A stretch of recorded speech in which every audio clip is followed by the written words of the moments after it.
大家好，欢迎回到我的频道。很多小伙伴在看了我的视频教程之后，顺利的申请下来了美国的银行账户，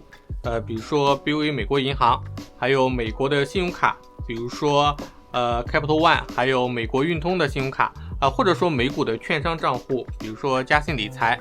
这些账户申请下来之后都会自带一张银行卡，但是相信很多小伙伴和我一样，只是在中国居住，只是美国的数字居民。那么这个时候我们手里的美国的银行卡要怎么样去使用呢？本期视频就和大家聊一聊人在中国如何去使用美国的银行卡。首先，美国的银行卡的种类有很多我之前也做过视频来详细的介绍。一般来说，大致在中国能够使用的卡片分为3种，一种是借记卡比如说这张，也就是我们在申请完美国银行的账户之后自带的那张银行卡。借记卡一般它绑定的是美国银行的支票账户的余额，它没有透支的额度。第二种是信用卡，比如说像 Capital One， 然后还有美国运通。信用卡它们一般都是有透支额度的但是申请美国信用卡的前提是你必须要有一个美国的银行账户不然信用卡我们刷了是没有办法还款的。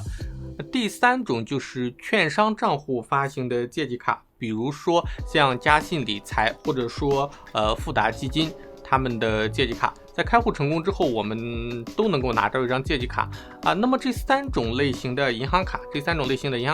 要如何去使用呢？首先我们先聊聊最简单的，也就是券商发行的银行卡。相信很多小伙伴选择嘉信理财或者说富达证券的重要原因是除了嘉信理财可以买卖美国的股票 ETF 和基金，而且都是免手续费的还有个很大的吸引力就是嘉信理财它免费提供了一个借记卡，还有一个支票本这张借记卡可以说是一张神卡，它可以在全球任何一个支持 Visa 的 ATM 机上取款，取出来的就是当地的货币，在中国大陆也可以直接取出人民币，而且不占用外汇额度。最重要的是在取款的时候没有任何的手续费，即使在取款时产生了手续费，只要联系客服，这个手续费也可以返还回来同样的富达基金的银行卡也有同样的功能只不过富达基金的申请比较复杂一点，需要办理美国的数字移民套餐强烈建议有现金取款需求的小伙伴申请嘉信理财和富达基金的借记卡，具体的方法可以看我之前的视频教程。除了取现之外，这张卡能不能支持刷卡消费，或者说能不能在网络上消费呢？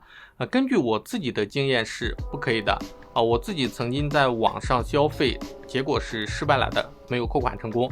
如果成功的小伙伴可以在视频下面留言分享一下自己的经历。接下来我们聊一聊美国银行发行的借记卡如何在中国使用我们在非美国地区使用借记卡需要了解旅行备忘的概念，也就是 Travel Notice比如说我们来到嘉信理财的后台，点击右上角的客服，选择借记卡和支票。我们在借记卡的界面这里可以看到有个选项添加 Travel Notice， 点击之后在这里我们可以看到设定我们在哪个时间段在哪个地方使用这张借记卡需要注意的是联系电话一定要填写。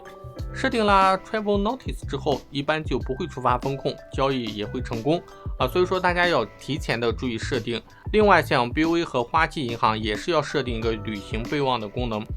另外一点就是如果要在非美国地区取款，同样也是要设定旅行备忘的功能否则也会导致交易失败。但是我个人并不建议在中国使用借记卡为什么呢？这是因为借记卡的安全机制是凭密码确认是否是本人消费如果说密码泄露就存在着安全风险，很难去追回资金。另外借记卡通常会收取境外消费手续费，在中国刷卡或者取现通常会收取约 3% 左右的手续费，因此对于美国银行发行的借记卡最好不要在非美国地区使用，以避免安全风险和额外产生的手续费。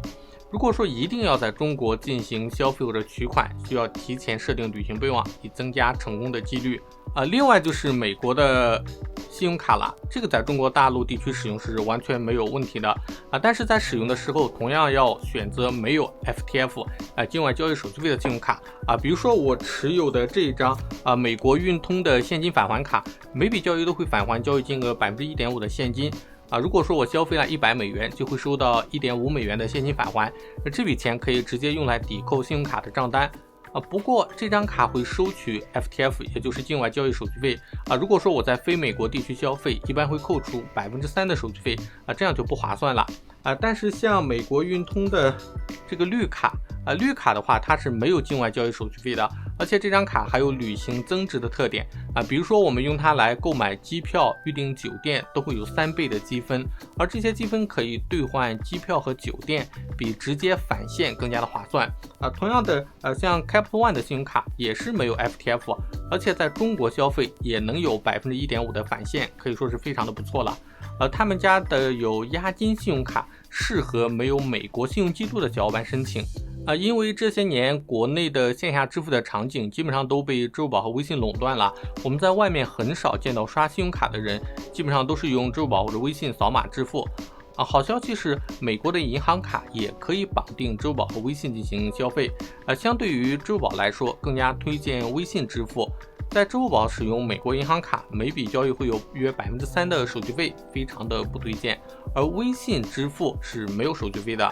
那么要如何使用呢？其实很简单，我们只需要在微信支付中选择添加银行卡，输入我们美国银行卡的卡号、有效期和安全码，然后再输入自己申请的美国银行卡时的美国地址，就可以成功添加了比如说我这边就顺利的添加了美国运通的绿卡。添加完微信支付之后，无论是线上还是线下，我们都可以使用美国银行卡支付了。比如说在美团叫外卖，在拼多多购买商品，或者说在京东购物，只要支持微信支付的地方，我们都可以使用这张美国银行卡来进行付款。而且由于人民币对美元不断的贬值，使用美元付款实际上还能享受到一定的汇率的优惠当然有的小商户他的微信支付收款设置了不接收外国银行卡，那么我们就没有办法去使用美国卡来付款。以上就是在中国使用美国银行卡、信用卡的一些个人的心得，希望能够帮到大家也欢迎大家在视频下面分享自己的使用经历觉得本期视频对你有帮助的话，别忘了点赞分享，也欢迎大家订阅我的频道，点开小铃铛，这样就不会错过我视频的更新啦。那我们下期再见。